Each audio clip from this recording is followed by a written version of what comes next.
Good morning and welcome back to Community Couch Time. Today is May 4th. And so this month, there are two really important things about this month, about the month of May. Well, I guess kind of a couple more than that, right? So one of them is that this is Mental Health Awareness Month. The other thing is that Cinco de Mayo is tomorrow, but we'll talk about that tomorrow. And then lastly, this is super important, especially right now with what's going on in the world, is this is Asian American and Pacific Islander Heritage Month. So we'll be talking about that as well. So let's get back to the topic of mental health awareness, because that's going to be the topic of today's Community Couch Daily Journal. So it has been celebrated since 1949. And another interesting fact is that we have a world, like an International Health Awareness Day, which is not in the month of May, that's in the month of October. So we're not going to worry about that for right now. But it's a super important topic, and I think it's even more important now that we're all going through this global pandemic. This is scary times. People are losing their jobs. Many of us either know or are related to people who are being impacted by coronavirus, actually contracting it. I know that in my extended family, like my good family friends, we actually have two elders, two men who are in ICU.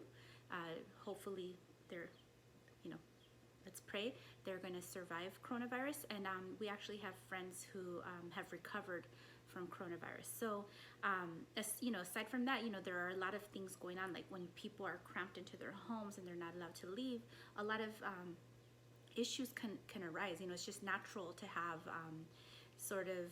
issues when you're close together in a home. And so the topic of mental health and mental health awareness is more important now than ever before, I would say, in our lives. So I'm going to start with a quote.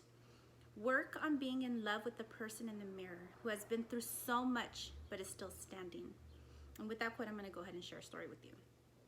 So I may have shared with you back when we were physically together in school, but some of you are new. So I'm going to go ahead and share something about me that you may or may not know already.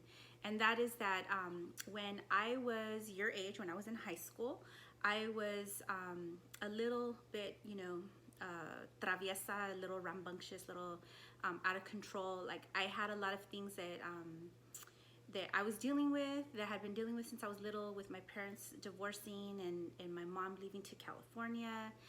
She did a really good job raising us, but being a single mom, she had to work a lot. So we spent a lot of time home alone. We spent a lot of time trying to do our own homework. And so by the time I got to high school, I was a little unsettled. I had a really hard time concentrating on my schoolwork, on concentrating on school in general. So I did a lot of things to get out of school. And that landed me in continuation high school. And because I was behind on credits, and because, I just wasn't doing what I was supposed to be doing at the high school where I was at. And so eventually in the year 1994, I graduated from high school, but I did graduate from a continuation high school. And so I really loved to learn. It wasn't that I was bad at school. It wasn't that I didn't like school. Like I love learning, I love learning. But I just, something was just going on with my mental health as a youth that I didn't do very well. And so to be honest with you, I took those mental health issues with me, as I went to community college, and as I went, I eventually, transferred to UCLA. I still wasn't fully in a place where I was willing to look at myself or even love myself the way that I deserved. And so I was sometimes a little bit self-destructive, but and I'll tell you right now, it's a constant thing that I'm working on, working on myself, working on all the things inside of me, my mind, heart, and soul that are that impact how I feel about myself. And so I want you to really think about how the things that you've been through really make you stronger. I feel like I'm much stronger as a person for everything that I've been through. I definitely feel like I'm a stronger teacher because of it.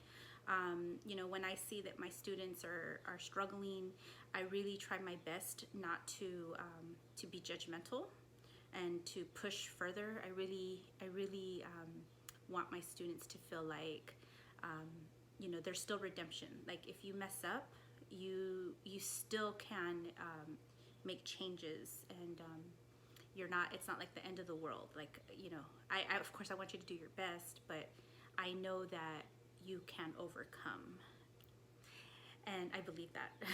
I lived it. So I want to go ahead and give you your daily journal. In the journal, you're going to share the things that have had an impact on your mental health, and how you've gotten through them, and how those things have made you stronger. And of course, I want you to think about a couple of things. One, please only share what you feel comfortable, okay? And then the other thing is that you are young, and all for the month of May, we're going to be talking about lots of different strategies to work on your mental health.